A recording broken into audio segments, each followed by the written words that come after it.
Welcome once again, everybody, to the I'm Not Crazy podcast. This is your special co-host, Chris Longuera, and joined today, as always, it's Andrew Venor. Hello, it's me. Andrew, how are we doing today? We're doing good. Today is really special. It's special for a lot of reasons. We got a couple new changes. Right. One, we're recording in the daytime. It is insane. 2 o'clock in the afternoon right now. It's 2:19. This is the first time that we've ever seen sunlight and microphones at the exact same time. Absolutely unbelievable. Go ahead. What else do we got on the table? We got a couple changes. If you're watching on YouTube, all 50 of you, you might be wondering, hey, why don't I see you guys? Well, turns out we have decided as a unit to not do the video aspect of it because it takes too much of my time, and I would like to get regular episodes out so that me and Chris can give you good content all the time and not just sometimes. The purpose of this, we want to hear our voices, and the more that we hear our voices on a weekly basis is going to be better for not only us, but for our audience. That is the truth. And, seeing us does take a lot of energy. So, it does, yeah. You don't realize what it's like to we have 3 cameras. So if it works out in a way where something happens on camera or whatever, we could always switch to a different camera. But there have been so many times where I'm saying something and I'll just scratch my balls. And it sounds so stupid, but when you're on camera and you're on camera for an hour and that's the only take you have, you got to get creative. It's just annoying. And then it takes me way too, I just don't want to edit anymore. Yeah. So we're going to not do that. But it was really exciting. We're finally fucking getting to Amelia Earhart after months and months of talking about it and saying it out loud. We are here. We're doing it. Here. I'm and so it's really excited. exciting. We did promise this would be coming in January. So, we're finally here, and it's really exciting. And I'm hoping to get the episodes out. 1, 2, 3. Yeah. When did I mention this idea to you? When was this? I want to say, months ago? no joke, I think it was before Halloween. Yeah, I think you told me. I want to say it was August. Yeah. And I just never stopped. Yeah. I just kept going deeper and deeper. And wait. Just wait. Yeah. If you've ever wanted to learn about someone's life and their entire lineage, just hang on. You're going to hear it. Yeah, because I remember learning about Amelia Earhart in school. In history classes, just kind of explaining what her purpose was in, flight and, innovation in America, I guess is the best way to put it. She was in a very innovative time, for sure. Yeah. And when I brought this up to you, I was like, I want to know more about her disappearance and, what all the theories are. And I know they're all cooked up in your head right now. So yeah, I'm the first very 5 excited. pages about her grandfather. What I have learned about Amelia Earhart, what I find to be really unfortunate, is everyone knows Amelia as the pilot that got lost. Right. That is what she is known for. Exactly. And she is quite literally the most important person for aviation, in the first half of the century. Sure. She is an unbelievable figure. Yeah. And I cannot believe that the only thing we know about her and the only thing we learn about her, it's technically nothing. We just learn that she disappeared. We don't learn that she was the first person to do all these things. We don't know any of that because all we know, we don't know where she went. Yeah. And that's all we know. And it's an insane thing. Yeah. It's like she disappeared and everything that she did just went with her. Yeah. I've been explaining it to people at work. Yeah. As if tomorrow Derek Jeter got lost on a cruise. Right. And then in the rest of history, we only talked about him as if he'd never played baseball. He was just a baseball player. He was good, got lost. We don't know where he is. And that's everything everyone knew about. It's just like a ridiculous... I don't know why I picked Derek Jeter. I don't watch baseball. Yeah. But it's just a ridiculous fucking... It's so stupid. Yeah. But I'm excited to bring you her life, because her life is, like most people from the early 1900s, extremely interesting, whether they did anything interesting or not. Right. It was just a hard time, and the things that happened to people then make me realize that the things that happen to me now, I'm good. I'll be all right. Shit gets crazy. It's crazy. They're finding towns and making new societies, and they're going for it's a crazy story. Sure. Anyway. Well, without any further ado. Adieu. Adieu. Adieu. I bid you adieu. We're going to get into the intro. You ready? I'm ready. Start the music. Da, da, da, da, da, da, da, I thought you were going to play Cupid's Chokehold. Da-da-da-da. Fuck. Da-da-da-da. I thought I that's what you were gonna missed my chance. do. That is your favorite song. Right. Is Cupid's Chokehold by the Gym Class Heroes. You know what I was listening today? Teenage Dirtbag by Wheatus. Baby. I love that song. That song, it's getting a weird like renaissance right now. Because so I was watching like reels on Instagram and I just saw the band doing it. I think it was like one of those what's the name of it?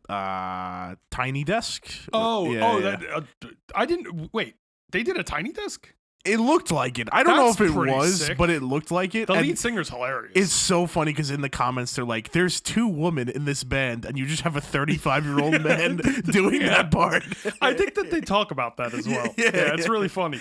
It's a weird band. They made like one really solid song. Do they have another song? I don't think so. Did they just record one and then that's fine? Yeah. Wow. I can't wait to do this. I'm so excited. Yeah, no. Let's kick it off. You ready? We're going to get into the intro. Start the music again. Are you ready to step back in time and explore the life, adventures, and enduring mystery surrounding one of aviation's most legendary figures? Well, join us through this 3-part series as we unravel, like a little ball of yarn, the captivating story of Amelia Earhart. From her humble beginnings to her groundbreaking achievements in the world of flight, delve into the enigmatic events of her final journey and disappearance, and explore the myriad of theories that continue to shroud her fate in mystery. Fasten your seatbelts as we soar through history and mystery. This is Amelia Earhart, Part 1. That's AI. AI wrote that. I thought it'd be funny. I didn't have an intro, so I threw it at ChatGPT. Honestly, you were spitting with the "we soared through history and mystery." History and mystery. Yeah, those were bars. It's funny because you could tell that this is AI if you've listened to it, because I never have written anything like that. It's just a weird. I've never written like that. Yeah. So today we're gonna get into Amelia Earhart. Obviously, you clicked on the episode, you know what it is.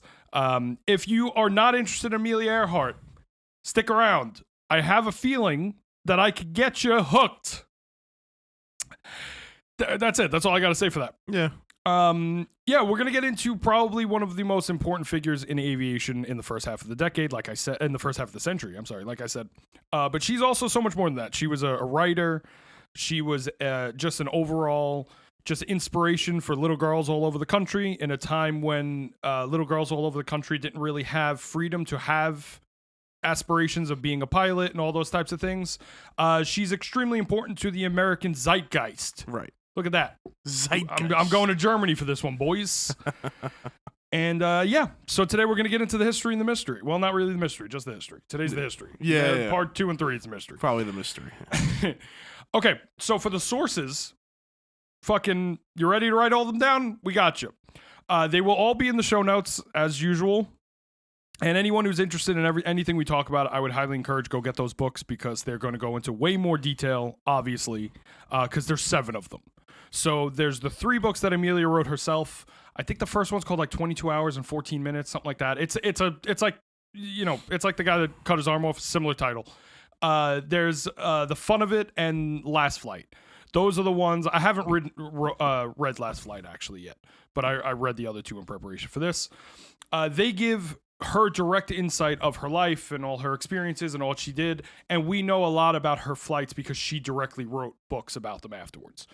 She wanted to be a writer as much as she wanted to be a pilot, and she did. She was an incredible writer as well. The second book is East of Dawn by Susan Butler, and you've seen me walk around with this book for months. I have lived with this book. It is fantastic. Susan Butler has done an incredible job, just gathering just the craziest details. Like, Sure. There is such high detail about things that happened in like the 1880s, and we have names and dates and specific days. It's crazy. It's like I was salivating reading it. And then the next one is The Truth at Last by Mike Campbell, which is going to be where a lot of the conspiracy stuff comes from, where we get into the quote-unquote revolutionary new discoveries and findings and all that stuff. I say quote unquote because we'll see what happens with those. And then lastly, we're going to read Amelia. Well, we're not going to read. This is not a book club. The lastly, Amelia Earhart by Blythe Randolph, which is, it's another really good look at her life quickly. It was one of the first books that I actually got. And then it led me to Susan Butler's book, which led me down the rabbit hole. But this book is a really comprehensive, quick story of her life and disappearance. You can actually find it for free online. It's on the government library website. So if you go on there, sign up, you get it for free. So with that, it's time to actually begin the story of Amelia Earhart with her grandfather, Alfred Otis. Let's go. Let's go. I'm out here in front of the courthouse with my great client. Let's go. Let's go. I love that fucking guy. In 1855, a man named Alfred Gideon Otis would begin a textbook American journey, traveling from his home in Kalamazoo, Michigan, all the way to Atchison, Kansas. I'm going to say that Atchison. I'm going to say that 17 different ways. I spelt it probably 4 different ways. Okay. I just can't get this word down. I don't know why. Atchison. You know what's so funny? Do you know Derek Jeter's from Kalamazoo? And you mentioned him before. I swear to God, he's from Kalamazoo, Michigan. Yeah, that's so weird that you mentioned. We that. live in a simulation. That's crazy. Anyway, all I'm saying is that Aleister Crowley is staring up at us from hell, smiling right now, saying, "See, I told you, synchronicities are real." Right. If you know what I'm talking about, go outside. Anyways, ready? Okay, we're going to start all the way. No, I'm not going to do it from the beginning again. Okay. Alfred had graduated from law school and found the rapidly changing territory rich with opportunity for power and wealth. He made the perilous journey by stagecoach and flatboat when he finally made it to the newly founded town of Atchison. So he wasn't one of the founders, technically, but he was one of the founders. He is one of the reasons why the town became what it was. Yeah. He and the other settlers would live in a large hotel/stagecoach. It was they basically lived in like a 7-Eleven rest stop. Okay. Oh my God. Yeah. They lived underneath them was a stagecoach rest stop. Yeah. Which was where they would just go to feed the horses and be on their way. Yeah, give the horses some diesel. Right. And then they would get a beef stick and leave. Alfred lived upstairs with all the other lawyers. Sure. And they ran this stagecoach this place. It would be known as the Massasoit House in the center of town. And again, it was just kind of like they was the only thing in Atchison that was really doing anything. It was the hustle and bustle of the town. For Alfred's entire life, he dreamed of being rich, with everything else falling behind for his need of wealth. Having arrived in Atchison in 1855 with nothing but the clothes on his back, by 1858, just 3 years later, Alfred managed to become one of the town's most influential men. Now 35 and quite wealthy, Alfred was introduced to Amelia Harris, a shy Quaker girl, through a friend of his, and the two were quickly married, seemingly on their way of living the American dream.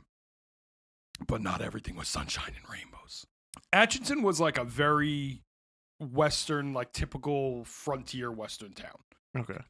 The way that they describe it later is there was, when the town was first being founded, it would be lined with buffalo bones and shit because they were just killing everything in the area. They would kill all the natives in the area. Wow. And they basically settled this town like from bare bones, nothing was on the ground, trees everywhere to, well, it's Kansas, but I don't know if there's trees everywhere, but it's just like a crazy situation. They basically built the town with like 7 men. Sure. And those 7 men went on to become the pillars of the town for the next 80 years. Right. Well, yeah, that makes sense. Yeah, it's pretty nuts how much he was able to accomplish. Life in Atchison was hard, as it was a frontier town, with Amelia later telling her granddaughters about the large amount of buffalo bones piled on the edge of town, or the natives that would terrify her, though it just seems like they were interested in her clothing. She says that they went over and she was like shaking with fear. Yeah. And they were just like looking at her clothes like they thought they were just going to start stabbing her right there. And they were just all like, "Oh, wow, your clothes are so nice." But they just didn't. She was just fucking scared shit. Which, I mean, to be fair. Yeah. It was a different time. It is. Though it would seem they were just interested in her clothing. I said that already. And things only got worse as the country then was plunged into the Civil War, with Kansas being split between pro-slavers and abolitionists. Alfred was on the right side of history, though, leaving a very scared Amelia behind in Atchison to fight for the version of Atchison that he believed in. And though he would eventually succeed, Atchison was torn apart and by the end of the war was left in shambles. So they had built this town up, the Civil War happened, and everyone in Kansas just started going against each other. It was like Kansas had its own civil war because it was dead center. Wow. So the top half or whatever, you get the point. Right. The one half was Union, the other half was Confederate, and Kansas was actually like a very bloody area for the Civil War. It was really bad. I didn't realize that. By 1865, the war had ended, with Alfred returning home on April 14th, 1865, the same day that Lincoln was assassinated. What the hell? Isn't that interesting? That's a interesting one, yeah. Yeah.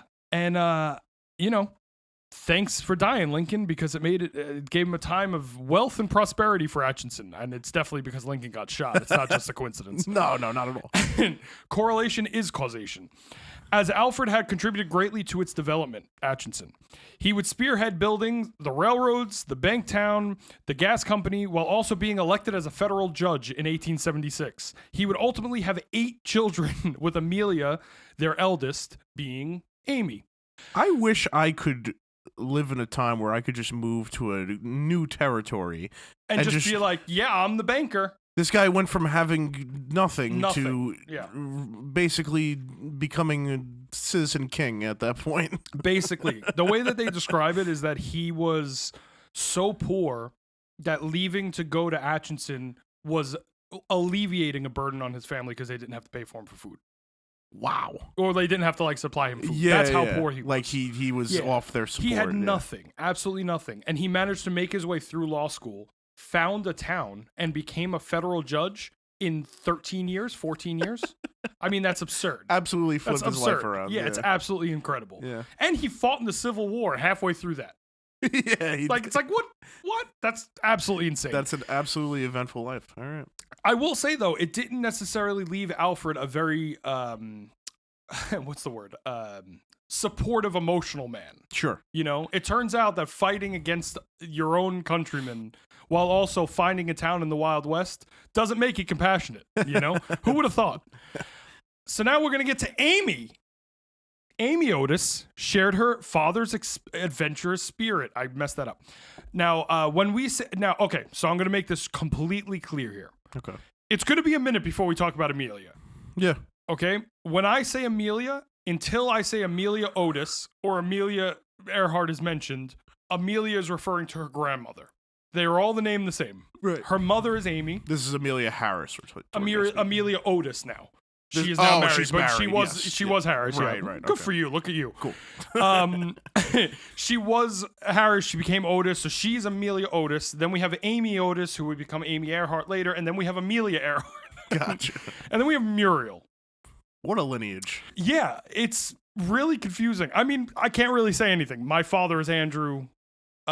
His father was Henry, and that's only because his brother was Andrew, and then their father was Andrew. So I can't really say much. There you go. Amy Otis shared her father's adventurous spirit and proved herself at a young age to be a leader amongst her peers. She would be seen as cultured, well-read, and socially gifted, but not everything for Amy was easy. When she was 16, she would suffer from typhoid fever, and at 19, she would contract diphtheria. I have no idea if I'm saying that correctly. I assume I am. Diphtheria? Diphtheria. It's not really a thing anymore. Yeah. It's like one of those old-timey diseases. Yeah.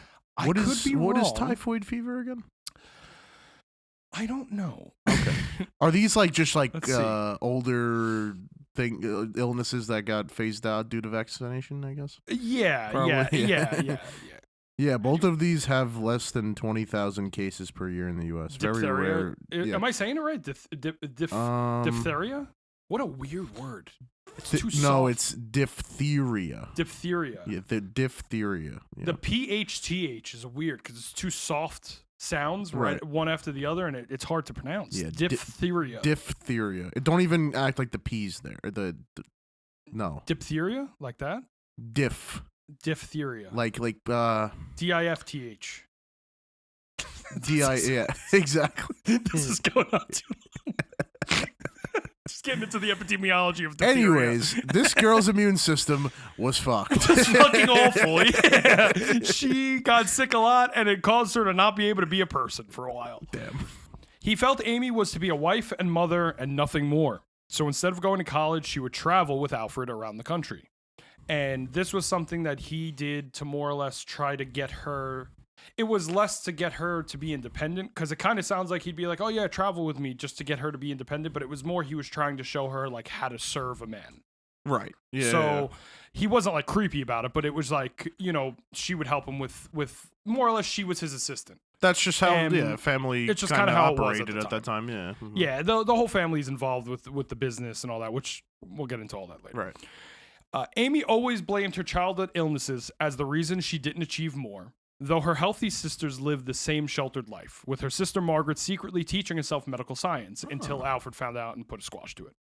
And even more to this point, she became the first woman to climb Pikes Peak in Colorado, showing up the healthy men in the climbing group, proving her illness to be nothing more than a footnote in her life. And though Amy loved her father, I feel this shows that she did internally recognize him as the gatekeepers to the adventures she wanted to live.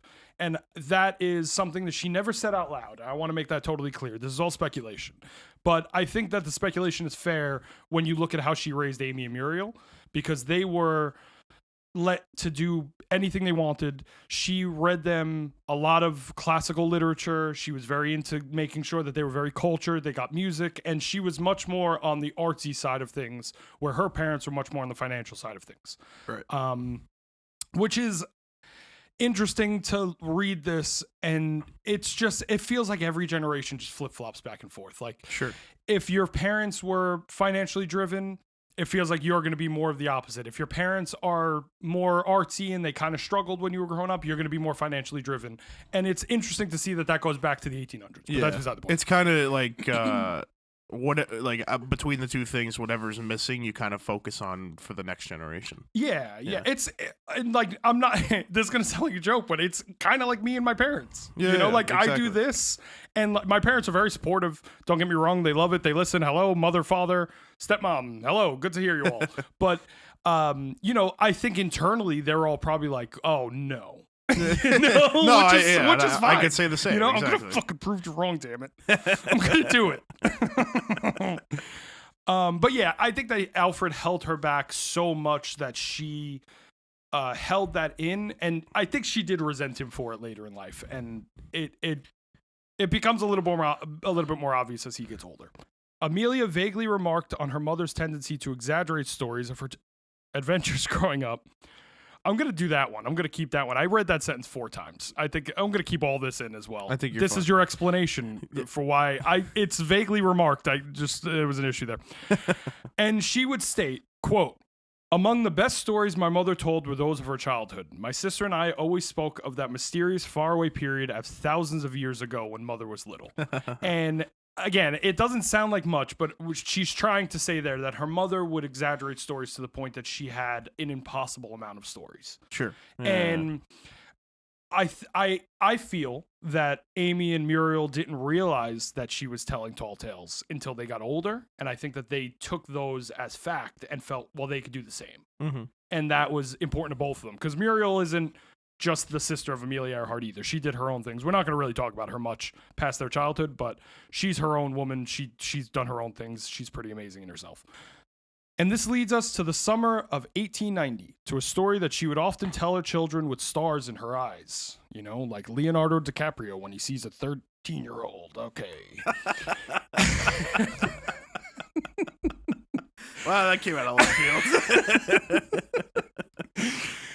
field. Amy Otis would. My brain is left field. My brain is just left field. That's fair. Amy Otis would attend her coming out party, aka a debutante. Debutante. Yeah. It's French for she's ready to fuck. Right. That's. I'm not even joking. That's kind of what it is. Yeah. Which at the time was a party that they would use to literally find a husband for a newly available aristocratic woman, which Amy was. And she was very heavily into the whole thing. She loved the whole dress up. She was super excited about all this. Right. She loved living the high life. Yeah. And in that exact moment, I was going to say, what? Yeah. It's funny. I actually this is kind of out of left field as well, but have you ever watched? Did I ever bring up to you that I watched Millionaire Matchmaker with my brother the other day? Have you ever seen that show? I feel like you did mention it, but I've never seen it. No. So it's on MTV, and it sounds exactly like this. It's literally They're just trying to have a bunch of 16-year-olds have sex with each other. That's weird. No, but it's really desperate. They're trying to. It's literally they set up a mixer with a millionaire or a millionairess, and they try to find them a husband. They all like audition to be in the mixer. How long are they there for? It's just a party? Yeah, it's like a party. So it's like Quick Batch. They pick 2 people, they have mini dates, and then they do a master date with whoever they choose. They did a guy from Staten Island, like typical Staten Island guy, and he's like, "Yeah, I like girls with big asses." And he finds 2 girls, one that's like the right one for him, and one that's just like a hostess at like a bar with a fat ass. And he goes, "Yeah, I'm gonna pick the one with the fat ass." And they don't go far at all. It's that hysterical. Sounds like a fantastic show. Oh yeah, What's it, Millionaire Matchmaker? Yeah. Check it out it's on on MTV. Netflix. It's in between the 16 hours that they play Ridiculousness. You can catch it there. And the New Jersey Shore show. Like, we didn't get enough of that shit. Yeah. Anyways. There's still... It's still on? Oh, yeah, Jersey Day in February. Jersey Day. That's crazy. Yeah. They have 3 shows. Everyone's like 40 now. Like, I just rerun fucking Pimp My Ride and the one where they would blacklight cum on their bed. What was it? Where they would go in their houses and be like, "Oh, you got cum on your bed." What show was that? I don't know. What the fuck? I didn't watch enough MTV. Oh yeah, they would go in and they would go to someone's house and they would get up like 4 guys and they would bring them in a van and then they would have the girls go in their room and they would be like, no, his poster is off by 6 degrees. That means he's irresponsible. I don't want a man like that. And then she'd literally blacklight his bed and be like, "There's cum." Jesus. Like that was the whole thing. And that was the crux of the episode. It was just, when are we going to get to the cum? That was the entire thing of this show, was just, does he have cum on his bed? That's really what we all want to know. Weird show. Anyways.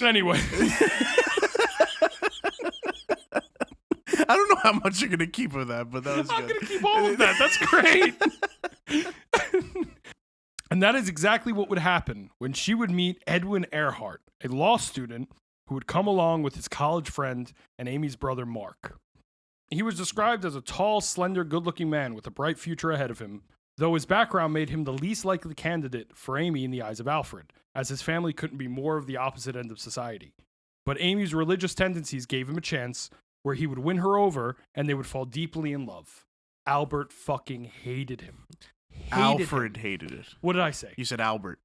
Yeah, I mean him too. You know?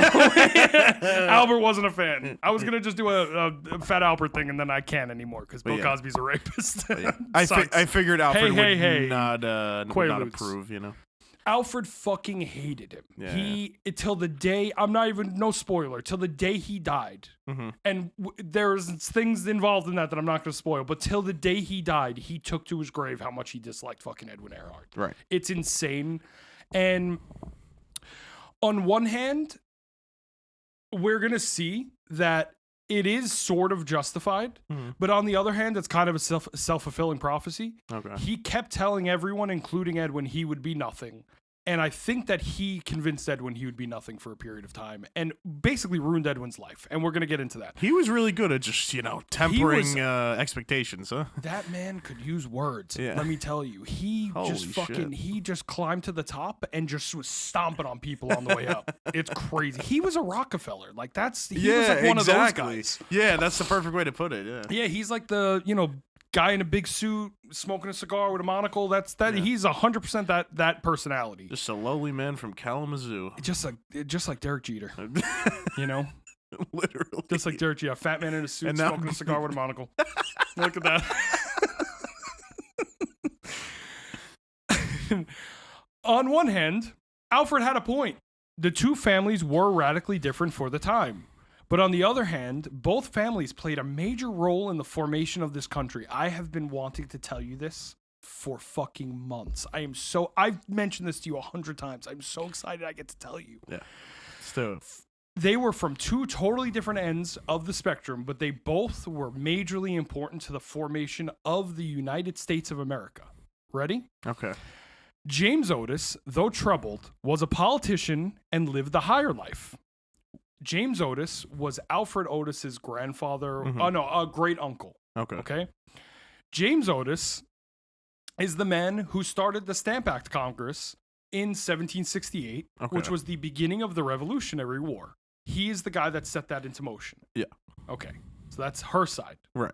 Okay. Now, Edwin's descendant was Johann Earhart. He was a Prussian-born immigrant who would fight alongside George Washington, quite literally, even crossing the Delaware together on the famous Christmas Eve trip into Trenton, which marked the tipping point for the revolutionaries.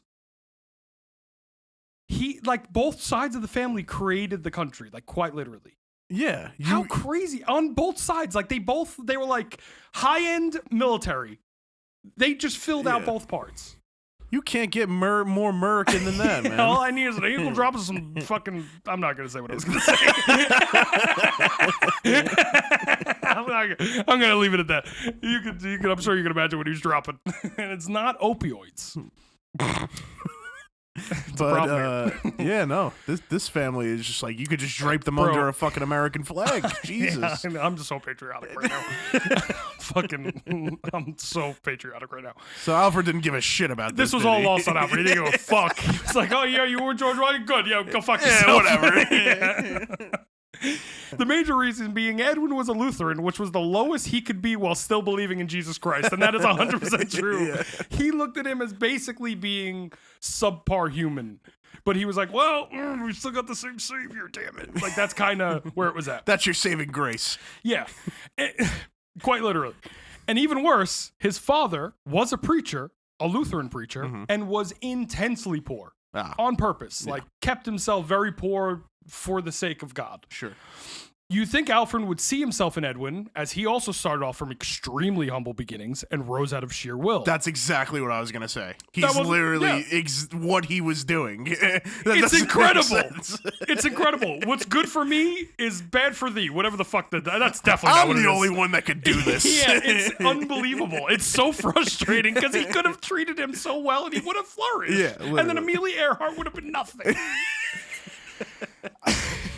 But that wasn't the case at all. Alfred did everything he could to erase any traces of Edwin's history from the story of Amelia, and that stands true. I don't know anything about Edwin's father at all, other than he was a preacher and he would ride on horseback 35 miles each way to go preach every day. That's the only things I know about him. Oh my God. Yeah, he was wiped out of Amelia's story, and it's a fucking shame. Damn, you really couldn't find anything on him. Nothing. No one can. Holy shit. Yeah, he has basically lost the time. We know very, very, very little. We just know what Edwin told Amelia and Muriel, more or less. You know, I was proud of Alfred Otis in the beginning.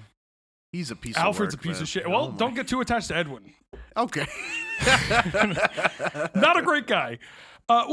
He's so complicated. I like Edwin to a point, but he's just such a dickhead. Okay. Right. It's also it seems like a trait in this gene pool. It's just every one of them are so fucking smart and driven, but Amelia's the only one that had common sense to not be a fucking asshole to everyone. Just have some kind of compassion. Yeah, she really did. I fucking love her. She got the best traits of everyone in her family, and she learned from their mistake at such a young age. She's so smart. Mm-hmm. I think she could be one of my favorite people ever. She's slotted into your top 5 now. I feel like I'm with her now. I feel like we're in sync. Yeah, we'll put her on the Mount Rushmore. Yeah, right up there. with the 3 aliens. The 3 aliens and the fucking piranha plant from the Mario Bros. Sorry, guys, you can't see that anymore. Yeah, and it actually turns out, I don't know if there is a real reason why we're not recording anymore. Me and Chris didn't want to get into it.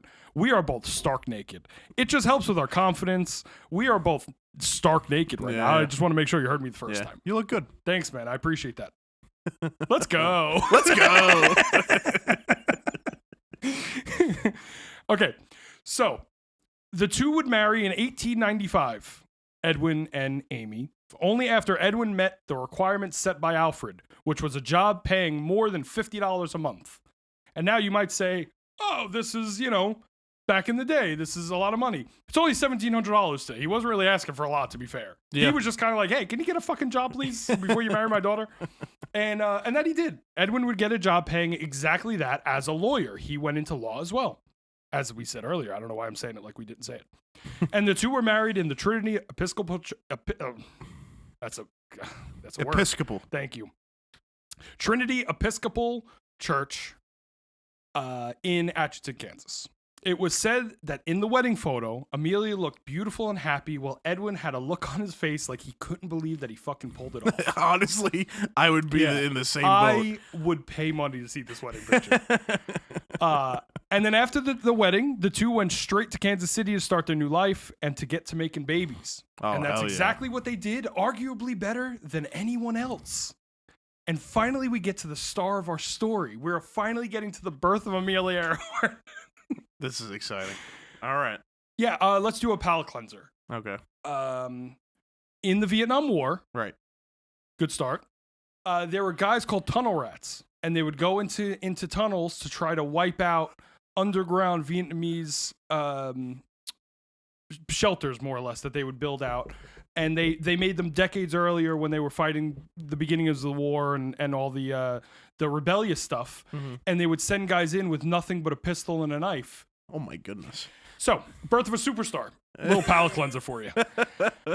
Amelia Earhart was born in Atchison, Kansas on July 24th, 1897. Her mother would go on to keep a baby book called Queer Things and Quaint Sayings of Baby Earhart. And because of that, we know so much specific information about Amelia as a baby, such as Amelia never sucked her thumb or fussed like most babies. Her mother would often describe her sleeping habit, happy to sleep 9 hours a day. That is crazy for a child, for a baby, or 9 hours at a time. I'm sorry, not a day, at a time. Yeah. That is crazy. I wish I could get that. I slept like that as a baby. I was like a real quiet sleeper baby. One time I did though shit in my diaper and then put shit absolutely everywhere that I could. I did do that one time. That is a true story. I covered myself and my crib in shit. Holy shit. Yeah. That holy shit is right. Yeah, that's a lot of shit. Amelia was incredibly smart from a young age, having started crawling by May of 1898. That is less than a year. She is like 11 months old. And she started walking by August of the same year. She was walking upright perfectly fine at like 1 and 3 months old. Oh my God. That's craziness. That's absurd. Yeah. She would often babble to herself in the mirror, unsurprisingly learning how to speak at a very young age and developing, not delivering, she was not working, developing a rich imagination, partly due to hearing her mother's own inflated stories, as I said, from her childhood. And unlike her mother, Amelia was the pinnacle of health, rarely getting sick at all. Wow. Oh, she got the solid immune system. Wow. Yeah. No, She was taking her fucking her high C. This is like a child prodigy. This is literally the chosen one. Bro, I would put her in the same, like, everything she touched turned to gold, like Mozart and like Einstein, like all those guys that just no matter what they did, they just couldn't make the wrong decision. Right. That would like change their life for the negative. Like even if they made a mistake, it always just helped them somehow. Yeah. She's one of those people. Yeah. She just hit the fucking the universe lottery and she just got every good thing. It's incredible. I love it. Except I guess not really though. She got lost horribly, probably died on an island somewhere. You know what? I'm getting ahead of myself. I didn't even think of that. She could entertain herself for hours alone while also being the star in whatever room she was in. Plainly put, Amelia was different from the other kids, and it showed very young. She was bound to be important, and basically everyone felt that way. Everyone knew it. They looked at her as like this little president that was walking around the town. Yeah. Totally believable. Yeah, it was the way that they describe her. I wish I could have met her when she was like in her 30s. Like I could like in her heyday.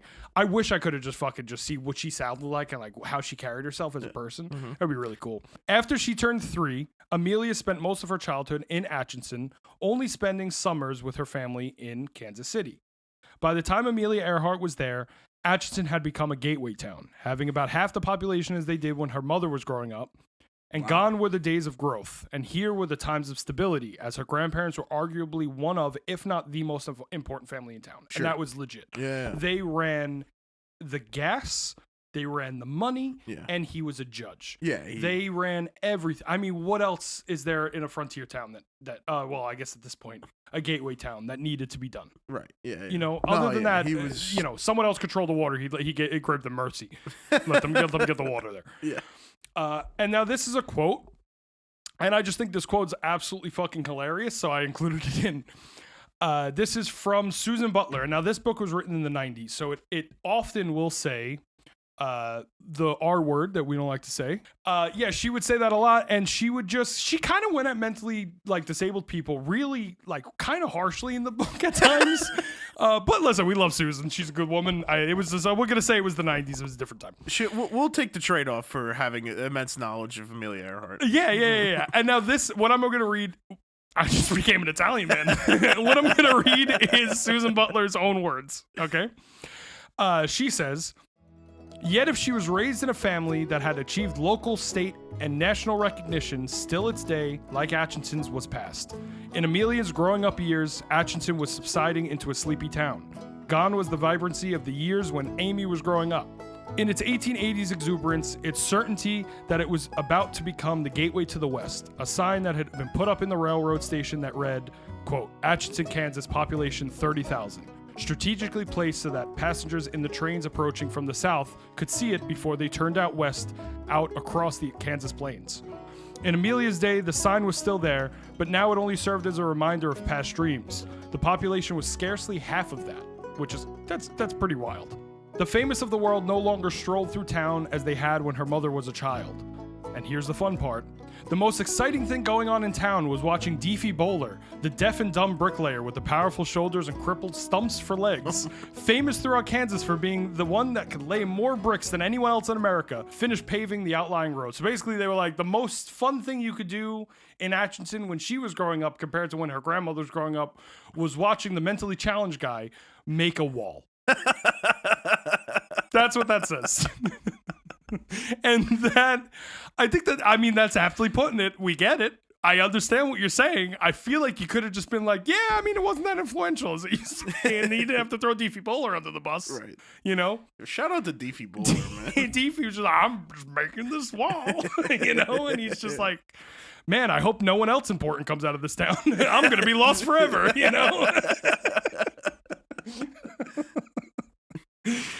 But not everything was picturesque, as shortly after Amelia Earhart was born, 3 key family members would die. First was Amelia Otis's mother, Maria Otis. Now, that is the mother of Amelia Earhart's mother. Right. Oh, God damn it. We've been doing this. A lot got cut. Amelia Otis's mother died. Amelia Otis is the grandmother of Amelia Earhart. Done. She would uncharacteristically lay down for a nap in the middle of a summer's day as she said she wasn't feeling well. 8 weeks later, she'd be dead. She never left the bed. She just went to bed and just sat there for 8 weeks and died. She just, basically, kind of like a very stereotypical, like, Old West death. Why did everybody just die in bed over the course of 6 weeks? Yeah. What the fuck? Yeah. After that, her son William's wife Grace would suddenly pass due to unknown causes, and then tragically William himself, after also contracting diphtheria, we found that out, leaving behind his daughter Annie. This happened over a 3-year span. It was basically 1, 2, 3. Holy fuck. I've never seen a family just like this family has real highs and lows. This family is a bipolar person. They have crazy highs and crazy lows, and I don't know if it's just time has taken the middle out because it's boring. Sure, but it just seems like their life was so stressful. Yeah, there's always a lot of stuff happening. Stress, man, so much stress.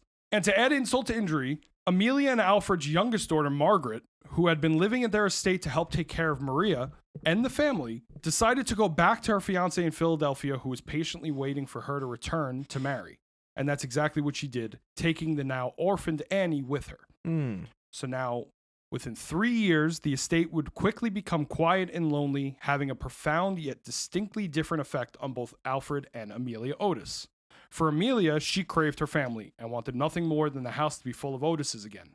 But also as a result of so much sudden loss, she became much more protective of her granddaughters, more protective than she had ever been of her own daughters.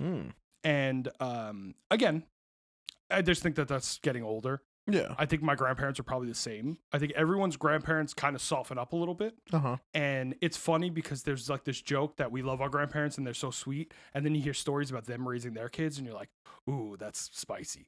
That's a lot. Yeah. It's, and we both, I know for a fact, we both have that on both sides of our family. Oh, yeah. Yeah. 100%. So it's like, this is really interesting to see how she treats Amelia compared to how she treated her daughter. Alfred, on the other hand, became a bit of a recluse. He started to shy away from his kids and grandkids, often described as reserved, rude, and crusty. Yeah, that's heavily believable. Yeah, I mean, it really goes for his fucking personality.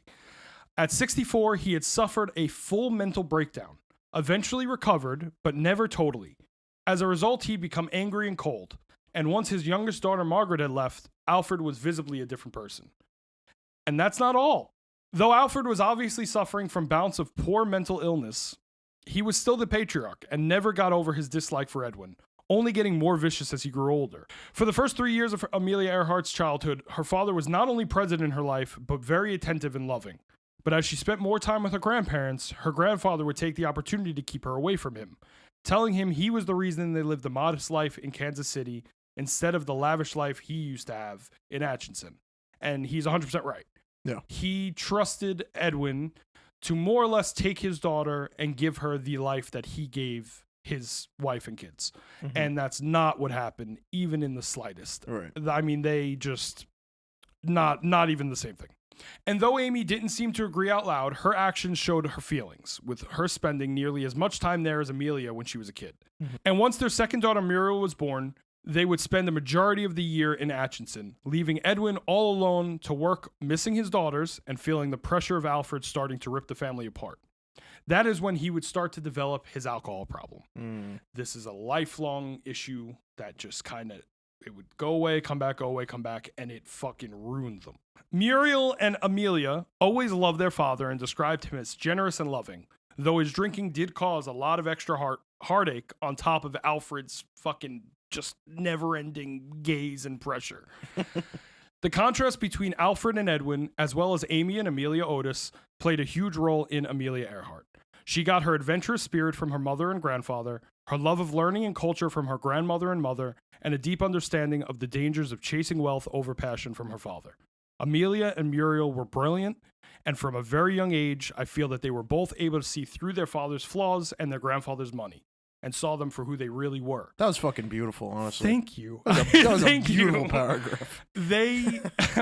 They really, from a young age, acknowledged the fact that their grandfather was like a very difficult man. Yeah. And they acknowledged from a young age that their father was he had their best interest in heart, but he just went around doing everything like the dumbest way. Yeah. And they acknowledged that. They loved their father. They talked very highly. Well, they spoke very highly of. They're both dead, but they spoke very highly of him forever. Right. But there were very specific things that when they would talk about them, they were obviously still bitter about them, like his alcoholism. Sure. And later, that would snowball into him not being around for things, or purposely leaving for periods of time, and it's just a whole lot of shit. Right. But now we're going to get into the Wonder Years. Now, this is Amelia's childhood in Atchison for the most part. And now we're going to really get into her a little bit. Just kidding. It's more of her family. Amelia spent a lot more time in Atchison than she did in Kansas City. She went to school there, meaning all of her close friends were in Atchison, and a lot of their friends being the children of her mother's friends growing up. As we've already stated, she loved it there, but at the end of the day, she was always happiest in Kansas City, even if it was only for a couple months. Muriel lived in Kansas City almost full time, only visiting Atchison with her mother as they got older. For the two girls, this worked out splendidly, with Muriel getting her Kansas City room all to herself, and Amelia having the social life in Atchison that was not possible anywhere else. But even still, the two missed each other so deeply when separated, constantly passing their favorite literature back and forth, which also had a huge impact. I put Amelia, but really it had a huge impact on both of them. Right. They would pass like American classics back and forth, and it made them very smart because they just read higher level things than anyone around them at the time. Right. They were reading novels that are confusing for adults to read nowadays, and they were reading them as children and analyzing them with each other more or less. Sure. Yeah. While most people knew Amelia as a pilot, she loved to write and was very good at that. It was entirely due to her mother's reading them bedtime stories consisting of Dickens and Poe, Nice. and the vast library of American classics at her grandparents' house. And though her grandfather looked down on educating women, her parents encouraged it. Hell yeah. In fact, Amelia speaks about her father's ability to recall the meaning of any word in the dictionary on sight. She spoke very highly of her parents' intelligence and their freedom to let their girls expand theirs. And that is, again, I don't mean to keep saying it, but all of this, I cherry-picked it to show that we're shaping the person that she's going to become. The Earharts would host crowds of liberated slaves to dinners, hoping to make them feel a sense of community and belonging as they lived on the outskirts of Kansas City. Her father would also invite the poorer kids in the neighborhood over, giving them purses of money so that they could all go shopping with their daughters. And now that is something that made a huge impact on them, because what they would do is they would give all of them, including their daughters, the same thing and let them go do their own thing. So the kids never felt like they were getting a handout. Oh, wow. They felt like they were just being included. Yeah. And that is something that stuck with the two girls. They were very charitable the rest of their lives. They were very intent on making sure that they gave back, understanding both sides of the coin. Right. As living in Atchison, seeing high life and what the potential was, while also living in Kansas City, struggling with their father, and later living in other places, struggling even worse. Yeah. This seems like the really ideal way to like raise a child, honestly. With all the mistakes that were made, it's incredible the way she was raised in the time period she was. Sure. Incredibly progressive. And I feel that realistically, if all the other trials and tribulations didn't come up, she wouldn't have ended up the person she did. I think that all of those things needed to happen to her family for her to end up as the figure that we know. Yeah.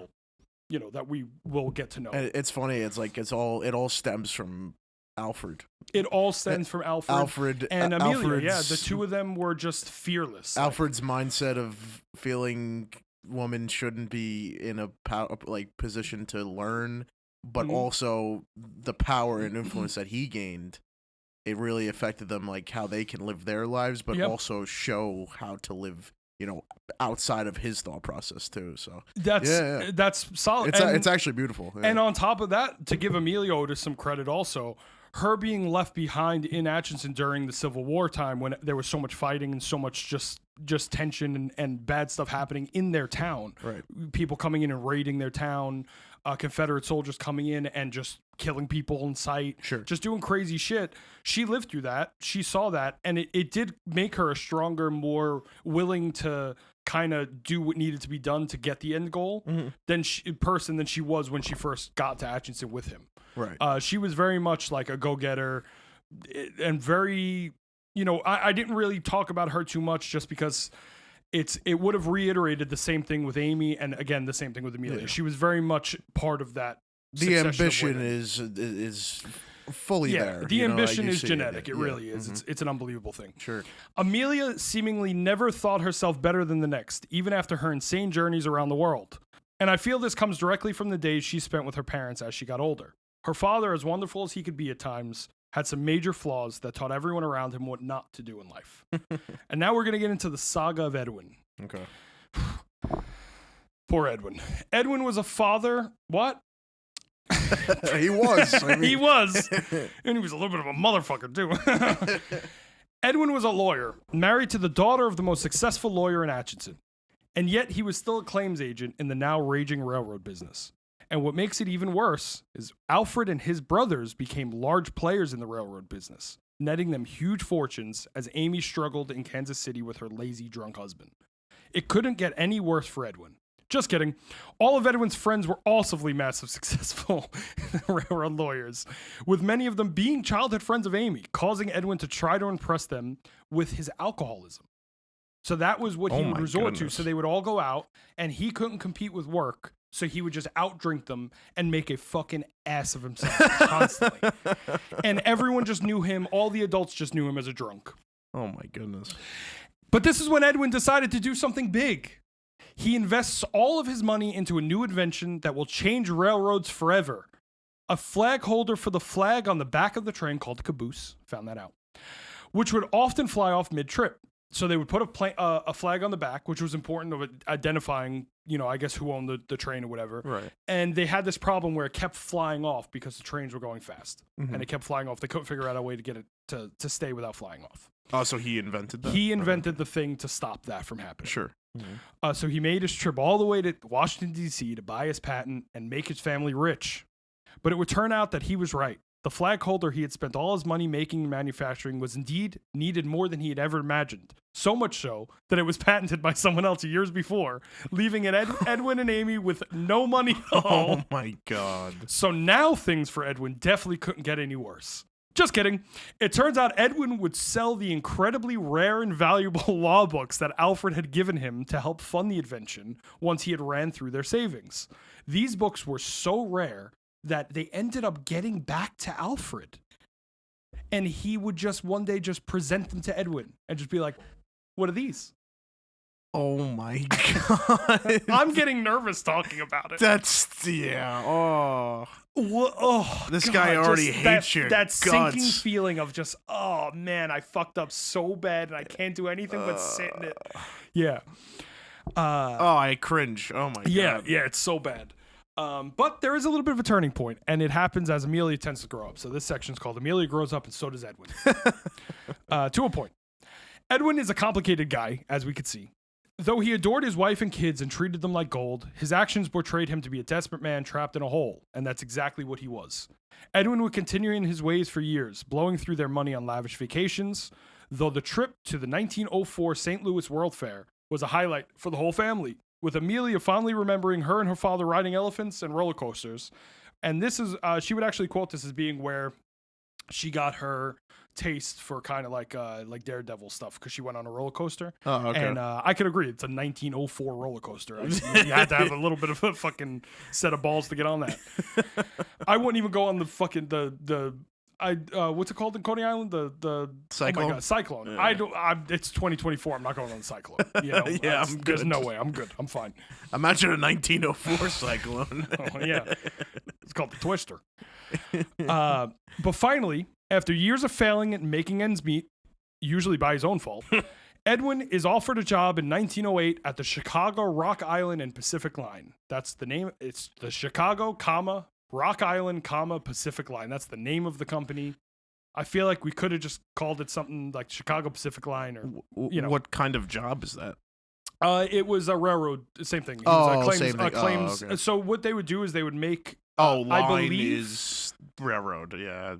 I want to say that the claims agent would like make claims on land to then get the railroads built there, but Sure. they were basically like phone-to-phone insurance salesman. Right. That was more or less like if you have an insurance company, they are the lowest that you could get. Right. That was their job, Okay. more or less. Mm-hmm. I could be wrong. I don't know if that's exactly how it worked. I didn't really get too much into the claims part, but you know.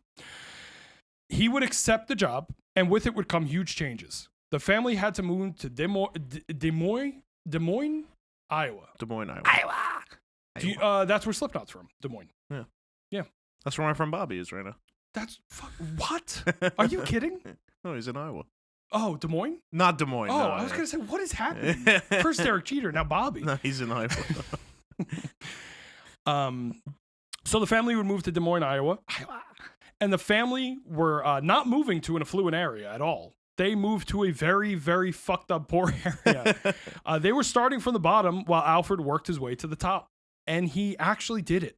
He did it. He made it work. He made a lot of money. Mm-hmm. Seemingly out of the judgmental eyes of Amy's parents and the rest of their friends, Edwin worked to make a name for himself. Having become the head of the entire claims department. He was running the claims department now. Wow. Finally, the Earharts were living a lavish life without the help of Alfred. As Amelia grew into her teenage years, she remembered her father during those times full of laughter and joy. He finally managed to overcome the storm that had followed him for so many years, and he did it all against all odds. A lesson that, again, affected Amelia for the rest of her life, I would say deeply. I feel like she didn't... in my opinion... Again, this is all speculation, but in my opinion, I feel that the lesson that she learned from this wasn't so much of hard work will get you places. I think it was more of like, watch who you keep around you, because she watched how her grandfather kept him from succeeding forever. Right. And as soon as they just got a little bit further away from him and he wasn't staring at him the entire time, he flourished for the most part. Yeah. He became so successful, he was given his own private train car. That's what I was going to say. He became so successful, he was given his own private train car with a personal chef named Takimo. Tokomo. That's what it is. I was sitting here trying to figure it out. Tokomo. And he would invite all of Amelia and Muriel's friends on, and eventually even hosted Alfred and Amy, and did everything he could to impress them. And from what it seems like, Alfred just kind of got off and was just like, fuck, god damn it. That's kind of what it seemed like. He was just like, that's fucking delicious, thank you. Like, that's like, he just never opened his I can't believe I like this. His teeth were touching the whole time like this. The girls were also introduced at this time to the world of live music, with Amelia falling in love with Wagner, just like a young Hitler. And they explored the art world, just like a young Hitler. Visiting exhibits all over the country while on trips with their always traveling father. But the constant traveling quietly destroyed Amy and Edwin's relationship. And in 1911, when Amelia was 14, Edwin would leave Amy, turning the family once again upside down, though Amy refused to get a divorce formally. Alfred and Amelia Otis, deeply worried that their daughter's drunk husband was going to inherit her money, put her share in a 15-year trust, just like her mentally challenged brother, who she, Susan Butler, often called Restarted. A lot. And then that same year, Amelia Otis would pass. The matriarch of the family was dead. The next day, the Athens Globe would publish her will, outlining Amy's 15-year trust, a crushing blow to her public image. Oof. And then they did it a second time when Alfred passed in May.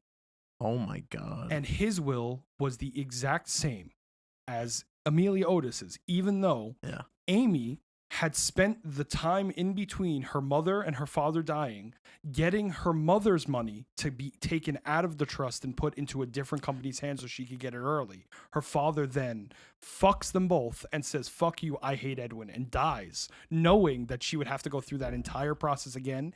And it affected her first one, and she wound up having to wait 15 years for both of them. Wow. Yeah, how crazy is that? Oh my God. It's so crazy. So, like, don't get me wrong.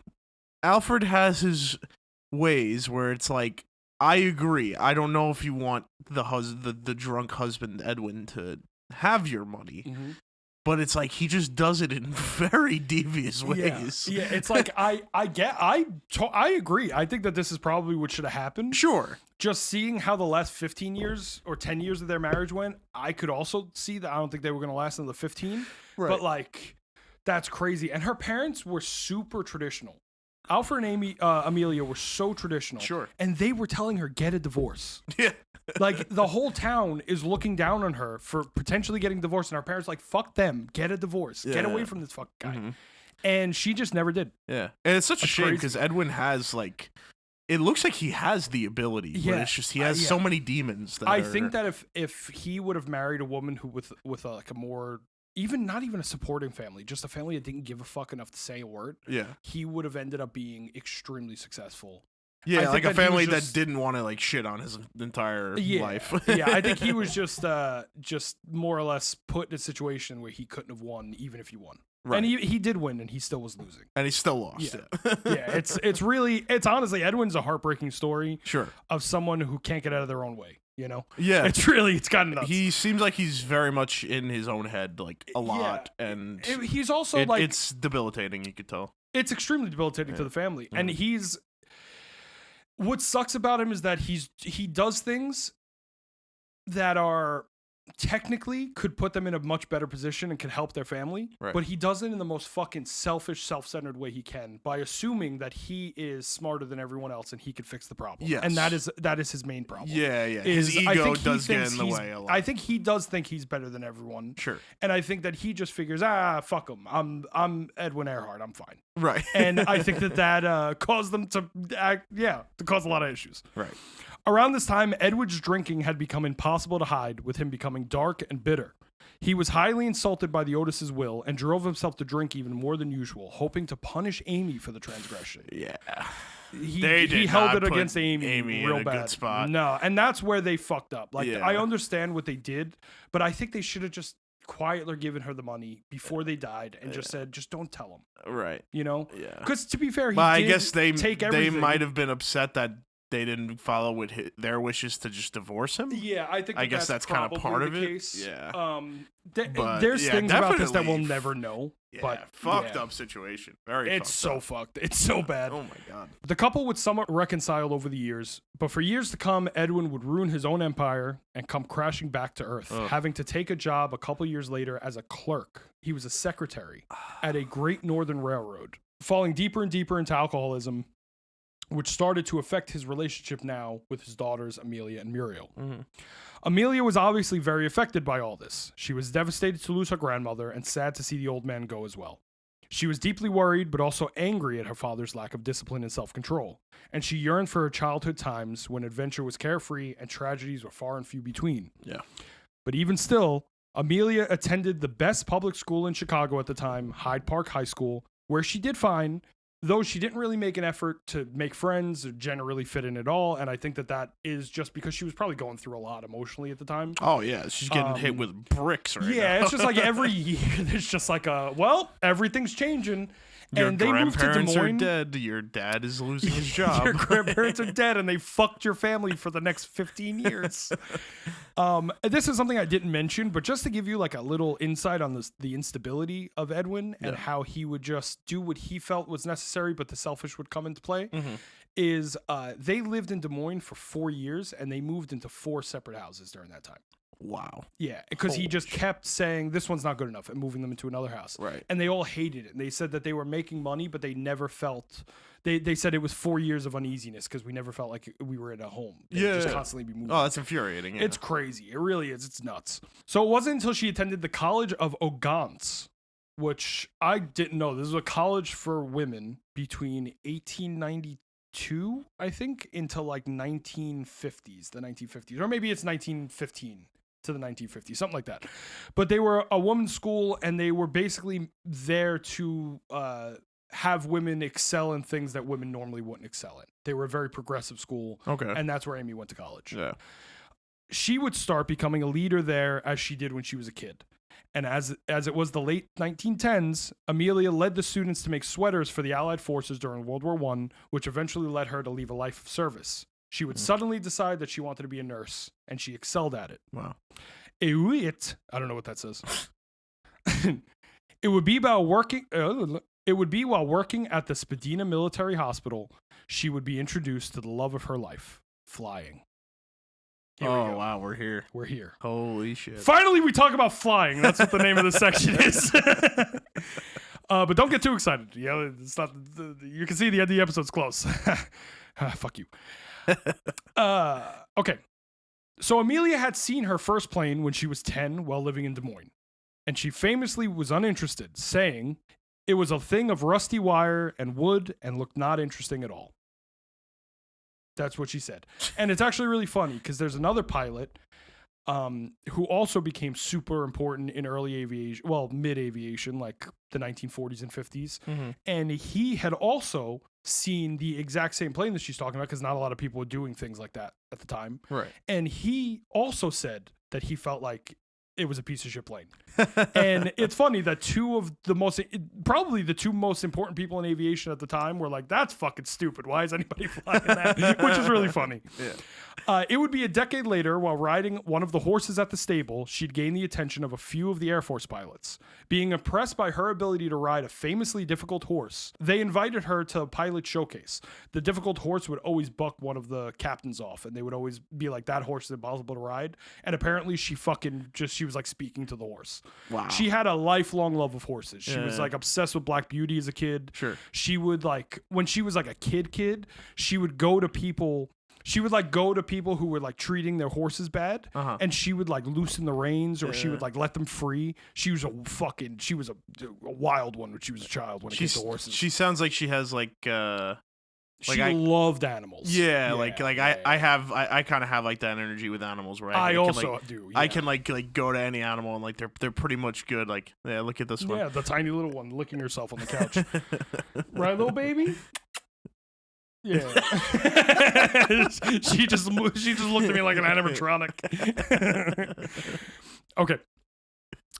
Planes had become a modern marvel and looked the part. She was immediately fascinated by them.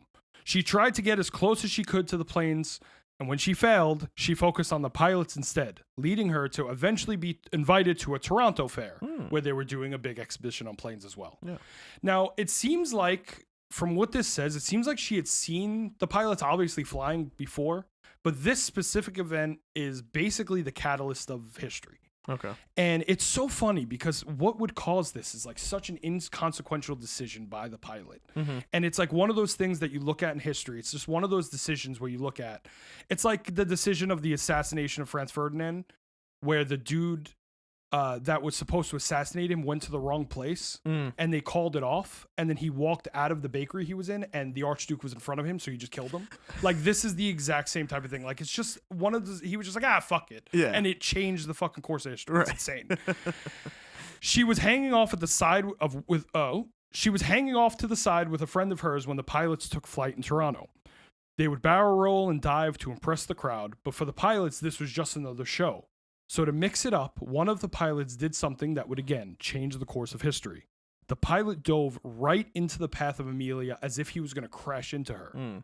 Her friend ran, but she just stood there and watched in complete awe. And she would famously state, and I quote, "I remember the mingled fear and pleasure which surged over me as I watched that small plane at the top of its earthward swoop. Common sense told me if something went wrong with the mechanism or if the pilot lost control, he, the airplane, and I would be rolled up in a ball together. I did not understand it at the time, but I believe that little red airplane said something to me while it swooshed by." Wow. And with that comes the end of part 1 in the life and disappearance of Amelia Earhart. Join us next week as we explore her incredible feats as a pilot leading up to her final flight. You did an excellent job with that, I gotta say. So excited. Yeah, this was great. When you told me we were gonna go into her family, I didn't know how I was gonna like it, and this is easily one of the most interesting lineages I ever heard of in my life. I read this book. So this book, I keep saying this book like you can see it. Fuck, I'm sorry. Susan Butler's book. Okay, what I just summarized is, I would say, probably the first 150 pages of this book. Sure. This was 10. Right. So this is 15 times more detail. If you want the detail that I missed, please go pick up this fucking book. It is incredible. Yeah. And it is like a 450 page book. It does not feel like that. Wealth of knowledge. Yeah, it does not feel like that type of thing. It's a quick read. It's written really well. And if there's parts that don't interest you, realistically, because it's such a broad story, you can just skip the family stuff and just go into her life. But this book is absolutely incredible. I really, really would recommend go getting it. And same thing with Blythe Randolph's book, Amelia Earhart. It was just such like an entry level way to get into her story and to get it into the family and all that stuff. And again, the more I got into it and I started writing, the more I felt like I had to talk about her family, because if you don't understand her family and her family situation and what they meant to the country, and like, when I say what they meant to the country, it was more their own feelings. Like they both had this inflated feeling of worth. And if none of that happened, we wouldn't have had Amelia Earhart. And I think that, again, for all the people that just think of her as the pilot that disappeared, it's a crazy disservice to this woman's life.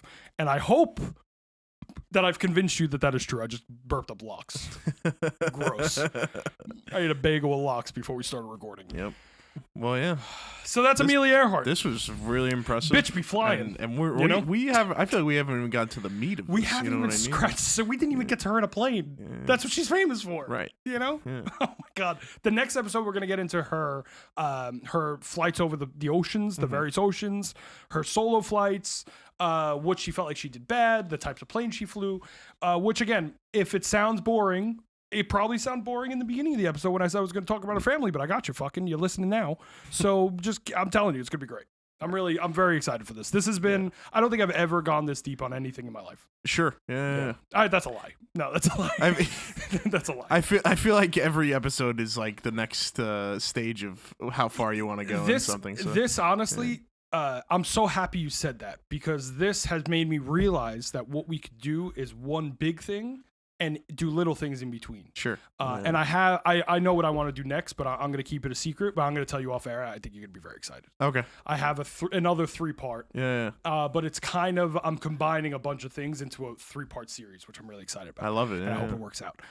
But yeah, Yeah. No. I hope you enjoyed it. I Yeah. hope you liked learning about Earhart. Yeah. No, that was nice. I hope everyone listening really enjoyed that, and I hope you guys stick around for the next couple episodes. Please do. As always, take a bat to the like button. Fucking smack it with your hand.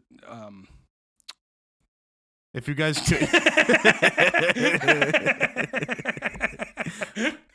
if you guys could leave, rates and comments on any platform you're on, YouTube, Spotify, Apple Podcasts, we really would appreciate it. The ratings, honestly, ratings and reviews on the podcast app are what do the most for huge, spreading us and getting us to other people.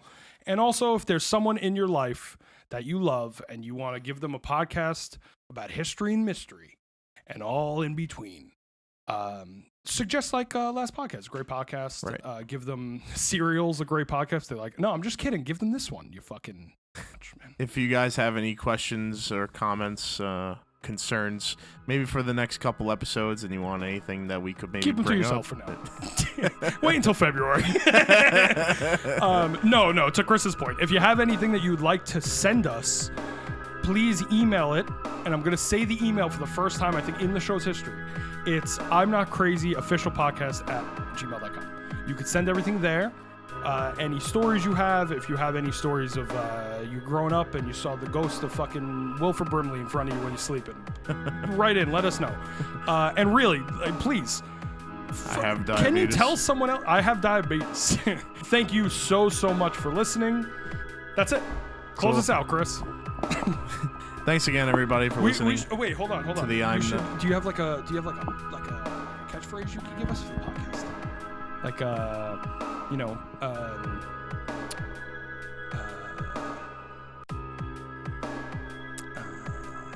Vienna sausages are gross. They're disgusting. I don't know the last time you saw a can of Vienna sausages. It's disgusting. If you put ketchup on your bacon, egg, and cheese, you're a piece of shit. Hot sauce and mayo all day. I'm a piece of shit then. I'm sorry. Fuck you. I don't like hot sauce and mayo. I feel like it's too creamy. I just had it today. It was fantastic. Honestly, it did look very good. I have Shout lox. out to P.O. Hot Bagels for the $13 $13 fucking bacon, egg, and cheese. What are we doing, New York? What are we doing, New York? Troubling times. Yeah, we're gonna start putting fucking what's an expensive cheese? Patano Grano on cheese. Asiago. Yeah. I have a funny story about Asiago. Oh, boy. I'll tell it while the music's playing, because I know I put music at this point. Our outro music. When I was working, I used to work at Meth Food in Staten Island on Highland Boulevard on Clove Road. I worked at that Meth Food when I was a teenager. And there was a guy in the deli. His name was Stu. By God, the grace of God, if Stu, you end up hearing this, I love you, I miss you, I hope you're doing well, your hair was beautiful. He had the most beautiful hair. He worked in the deli. Me and him were really cool. He was in a band back in the day, a metal band, fucking awesome. And they, and he would just do like stupid shit. And he would always be threatened to get, he would always just threaten to get fired, but he would never actually get fired. And one time, I gave him an Asiago roll, which was probably the size of a basketball. Mm-hmm. And I gave it to him and I said, can you make me a sandwich on this? And we used to get sandwiches for free. Right. And he made me a sandwich that was probably like 6 pounds. And we both almost got fired because of it, because they were like, this is like a $35 sandwich, and we had to pay for it. And that's my only experience with Asiago. Honestly, that's a great experience. Yeah. Fucking Stu, man. But yeah, no. Once again, guys, thanks so much for listening. Thank you. We will see you next week. I'm in love with you. Not you, Chris. The listeners. You, Chris, and, I'm ambivalent against. Indifferent. I don't know. Have a good night. Have a good night. Or morning. This is afternoon for us. Oh, yeah, this is afternoon. Yeah, the sun is still out, wow. and we are going to stop recording right now, and the sun's still out. How crazy is that? Yeah. Fucking wild. Time to go watch some Goat Simulator 3, because I'm not watching football. Good night. Oh, wait. Love you. Goodbye. Yeah.